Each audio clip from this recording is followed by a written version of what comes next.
The silent thunder awakens Captain Elena Vasquez stood on the command deck of the THS Silent Thunder, watching the final automated systems come online.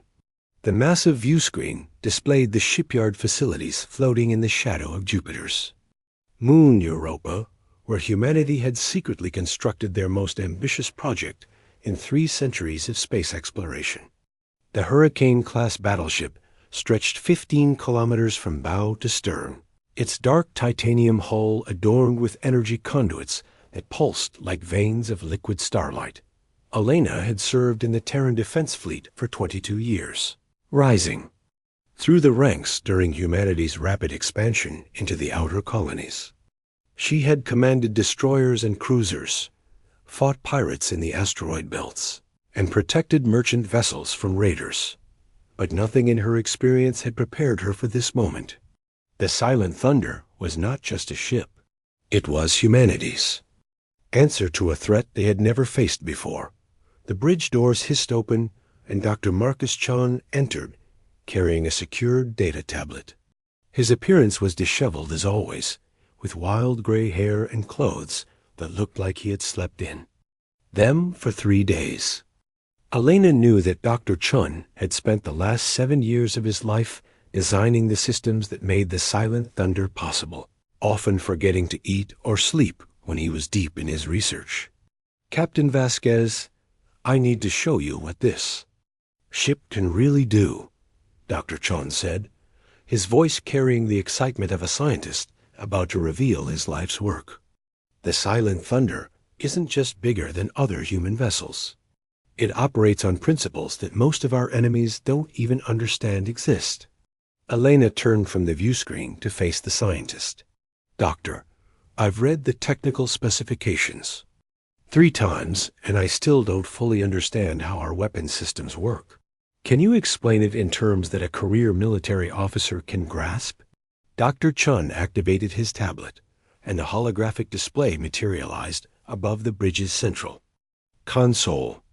The image showed a cross-section of the ship's primary weapon system, a massive device that seemed to occupy nearly a quarter of the vessel's internal space. We call this the quantum storm generator, he began, his eyes lighting up with enthusiasm. Instead of firing projectiles or energy beams, it manipulates the fundamental structure of space-time itself. Commander Rex Stone, the ship's tactical officer, leaned forward to study the hologram.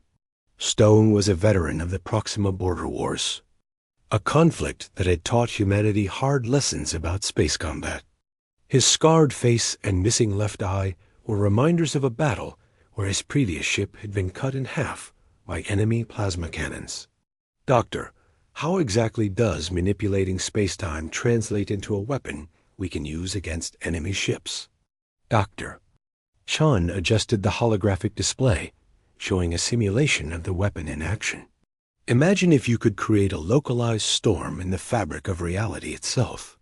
We can generate gravitational anomalies, temporal distortions, and even small artificial black holes. An enemy fleet could find themselves trapped in a region where time moves differently, or where the laws of physics no longer operate as they expect. The bridge communication system chimed with an incoming priority message. Lieutenant Commander Lisa Park, the ship's chief communications officer, looked up from her station with alarm. Captain, we're receiving an urgent transmission from Admiral Cross at Fleet Command. It's marked as Galaxy-class priority. Elena felt a chill run down her spine. Galaxy-class priority was reserved for threats to human civilization itself. Put it through, Commander Park. The main view screen shifted to show Admiral Sarah Cross, a stern woman with silver hair and eyes that had seen too many battles. Behind her, Elena could see the bustling activity of the Strategic Command Center on Mars, with dozens of officers working at tactical displays and communication stations. The Admiral's expression was grim, carrying news that would change everything. Captain Vasquez, 3 hours ago, our deep space monitoring stations detected a massive fleet entering human space from the Andromeda spiral. Initial scans indicate over 80,000 vessels of unknown design and origin. They've established a position at the edge of the Centauri system and transmitted a message to every human colony and military installation. Elena exchanged glances with her senior officers. 80,000 ships was more than 10 times the size of humanity's entire space fleet. What does the message say, Admiral? Admiral Cross activated a secondary display showing an alien figure that defied easy description. The creature had multiple arms, crystalline skin that seemed to shift colors in the light, and eyes that glowed like miniature stars. When it spoke, its voice was translated into human speech by the ship's universal translator systems. I am Overlord Zathik of the Chronari Empire, speaking for the 6 species that have united to cleanse this galaxy of human contamination. Your species has expanded too rapidly, consumed too many resources, and disrupted the ancient balance that has existed for millennia. You have been judged unworthy of continued existence among the stars. The alien's image paused, and its glowing eyes seemed to stare directly through the screen. We offer you one opportunity for mercy. Abandon all colonies beyond your home system, surrender your military vessels, and accept permanent confinement to the Sol system under Chronari supervision. You have 72 hours to comply. Failure to accept these terms will result in the complete extermination of your species. The transmission ended, leaving the bridge of the Silent Thunder in stunned silence. Alina felt the weight of responsibility settling on her shoulders like a lead blanket. The ship she commanded might be humanity's only hope of survival, but one vessel against 80,000 seemed like impossible odds. Dr. Chun was the first to break the silence. Captain, this is why we built the Silent Thunder.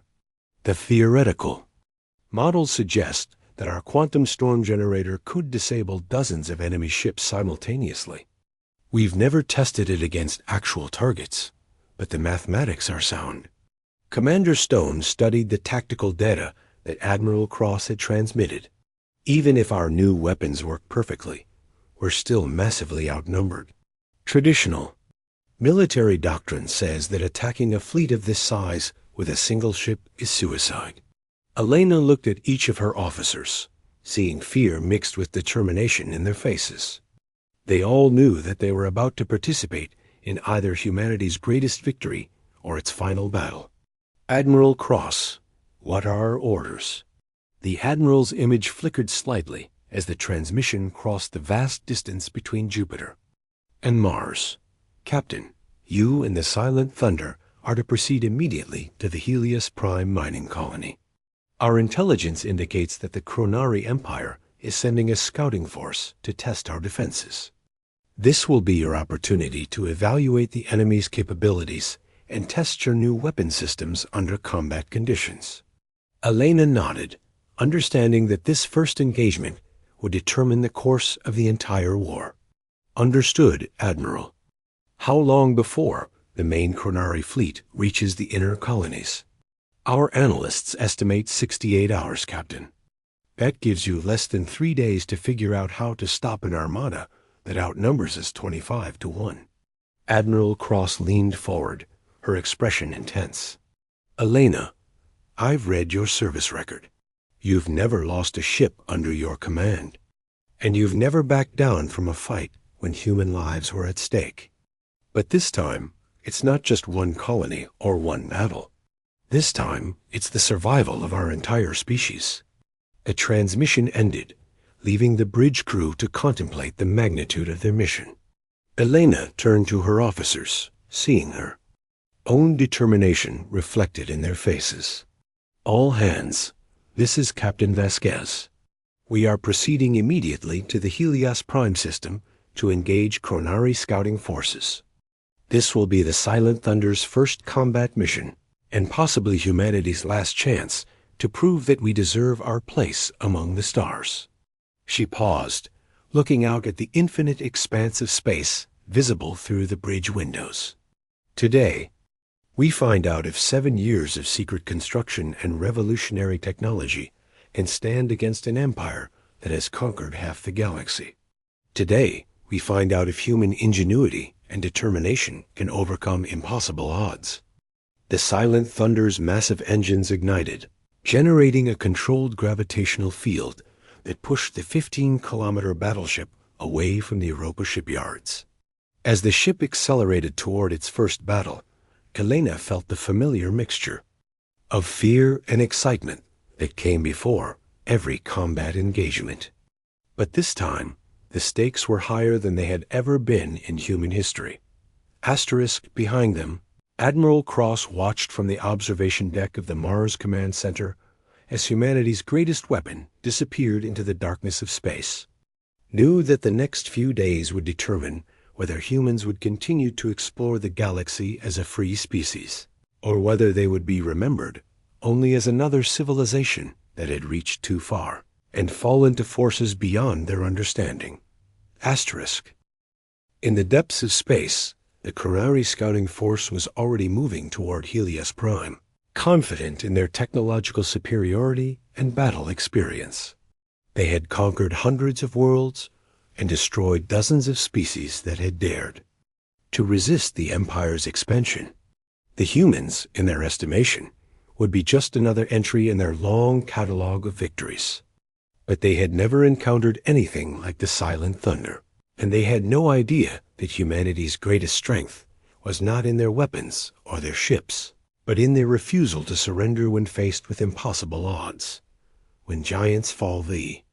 Silent Thunder dropped out of hyperspace at the edge of the Helios Prime system, and Captain Elena Vasquez immediately saw the devastation spread across her tactical displays. The mining colony's defensive platforms floated in twisted wreckage. Around the small planet, their metal frames glowing red-hot from recent plasma strikes. On the surface, massive excavation sites that had once produced rare minerals for Earth's industries now burned like open wounds in the planet's crust. Commander Rex Stone moved swiftly to his tactical station, his scarred face grim as he analyzed the enemy positions. Captain, I'm reading 12 Qunari vessels in high orbit around Helios Prime. They appear to be heavy cruisers, each measuring approximately 2 kilometers in length. Their energy signatures indicate weapons capabilities far beyond anything in our combat databases. Elena studied the alien ships on the main display. They were elegant vessels with curved hulls that seemed to flow like liquid metal, their surfaces covered in geometric patterns that pulsed with internal light. Even from this distance, she could see the devastating power of their bombardment systems as they continued to target the mining facilities. BELOW Dr. Marcus Chun hurried onto the bridge carrying his ever-present data tablet, his wild hair even more disheveled than usual. Captain, this will be our first real test of the quantum storm generator. All theoretical models suggest we should be able to handle 12 cruisers, but we've never activated the system against actual enemy targets. Lieutenant Commander Lisa. Park looked up from her communications console, her young face pale with worry. Captain, I'm receiving automated distress signals from the colony's emergency shelters. Approximately 40,000 miners and their families are trapped in underground facilities while the bombardment continues. The aliens are targeting civilian areas systematically. Elena felt anger building in her chest as she watched the enemy. Ships continue their methodical destruction of innocent lives. The Qunari Empire claimed to be a civilized alliance of advanced species, but their actions revealed them to be nothing more than genocidal conquerors who viewed humans as insects to be exterminated. All hands, battle stations, Helena commanded. Charge the quantum storm generator and prepare to engage the enemy. Today, these aliens learned that humanity fights back. The bridge lights dimmed as massive amounts of power were redirected to the ship's revolutionary weapon systems. Throughout the Silent Thunder's 15-kilometer length, thousands of crew members took their positions at control stations, damage control centers, and engineering posts. The ship hummed with barely contained energy as systems that had never been tested in actual combat prepared for their baptism of fire. "Captain, the enemy vessels have detected our approach," Stone reported. "They're breaking off their bombardment and moving to intercept us. I'm reading increased energy output from their weapon systems, and they're transmitting on multiple frequencies." Park quickly activated the translation protocols, converting the alien communications into human speech. The bridge filled with voices, speaking in harsh, melodic tones that seemed to carry undertones of contempt and amusement. "They're calling us foolish children," Park translated, her voice filled with disbelief. "They're saying that one human ship, regardless of size, cannot possibly threaten 12 Chronari heavy cruisers. They're treating this encounter like target practice." Elena felt her jaw clench with determination. The aliens had made a critical error by underestimating human engineering and human resolve. They were about to discover that humanity had not spent 7 years developing the Silent Thunder's technology just to surrender when the real fighting began. "Range to enemy vessels?" Elena asked. 60,000 kilometers and closing," Stone replied. "We'll be in effective range of the quantum storm generator in 45 seconds. Elena turned to Dr. Chun, who was monitoring his systems with intense concentration. "Doctor, I need to know exactly what happens when we fire this weapon. What will the enemy ships experience?" Dr. Chun looked up from his tablet, his eyes bright with scientific excitement mixed with nervous anticipation. "Captain, the quantum storm generator will create a localized distortion in space-time itself. The enemy ships will find themselves trapped in a region where the fundamental laws of physics no longer operate as they expect. Time may move differently for them, gravity may reverse direction, and their own weapons may malfunction due to quantum interference." Asterisk. The distance closed rapidly as both fleets approached each other at tremendous speeds. On the main display, Elena could see the Chronari cruisers spreading into attack formation, their weapon ports glowing with deadly energy. They seemed confident that their superior numbers and proven battle experience would result in an easy victory over the upstart humans. "Weapons range achieved," Stone announced, his hand hovering over the firing controls. "Quantum storm generator is fully charged and ready to activate." Elena took a deep breath, knowing that the next few moments would determine not just the fate of Helios Prime Colony, but possibly the future of human civilization itself. If Dr. Chun's revolutionary technology failed, if the theoretical designs proved inadequate against real enemy ships, then the war against the Chronari Empire would be over before it truly began. "Activate the quantum storm generator," Elena commanded. Dr. Chun pressed the activation control, and reality itself seemed to bend around the Silent Thunder. Space-time rippled outward from the human battleship like waves on a pond, creating visible distortions that made the stars appear to dance and shimmer. The effect reached the Chronari formation in seconds, and the results were immediate and catastrophic. The lead enemy cruiser suddenly found itself caught in a temporal loop, repeating the same 3 seconds of flight time over and over again. Its crew fired their weapons repeatedly at targets that no longer existed, trapped in a recursive nightmare of their own actions. The second cruiser experienced a complete reversal of local gravity, causing its crew to slam against what had been the ceiling as the ship tumbled helplessly through space. 4 more Chronari vessels simply vanished from normal spacetime, translated into a pocket dimension where the laws of physics operated according to quantum probability rather than classical mechanics. Their hulls began to phase in and out of existence as they experienced every possible quantum state simultaneously. Asterisk. The remaining enemy ships attempted to flee, but found their hyperspace drives non-functional within the area affected by the quantum storm. Their navigation systems showed impossible readings, indicating that they were somehow moving backward through time while traveling forward through space. "Incredible," Dr. Chun whispered, watching his instruments record data that would revolutionize human understanding of physics. The quantum field is maintaining coherence across a sphere with a radius of 100,000 kilometers. We've essentially created a localized universe where we control the fundamental constants. Commander Stone studied his tactical displays with amazement. Captain, the enemy fleet is completely disabled. Their weapons are offline, their propulsion systems are malfunctioning, and their communications appear to have been disrupted by quantum interference. They're sitting ducks.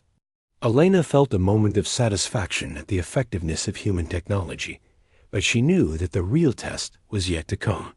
The Chronari scouting force had been defeated, but the main enemy armada of 80,000 ships was still approaching Earth's outer colonies. Asterisk. Dr. Chun, how long can we maintain the quantum storm effect? She asked. The scientist consulted his tablet, running rapid calculations. Approximately 4 hours at maximum output, Captain. After that, we'll need to allow the generators to cool down for at least 6 hours before we can use them again. Elena nodded, understanding the implications. The silent thunder could devastate enemy formations, but it couldn't maintain continuous combat operations. They would need to choose their battles carefully and make every activation of the quantum storm generator count for maximum effect. Commander Park, transmit a message to the Chronari vessels, Elena ordered. Tell them that this is what happens when humanity is threatened. Tell them that we have weapons they cannot understand and resolve they cannot break.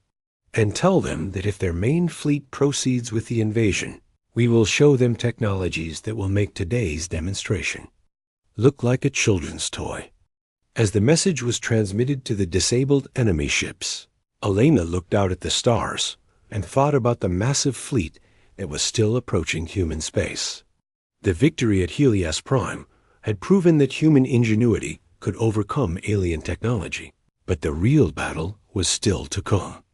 The Chronari Empire had underestimated humanity once, and that mistake had cost them 12 heavy cruisers. But Elena knew that their main fleet commanders would not make the same error twice. The next engagement would test not just the silent Thunder's weapons, but humanity's determination to survive against impossible odds. In the depths of space, the Chronari main fleet received the transmission from their defeated scouting force.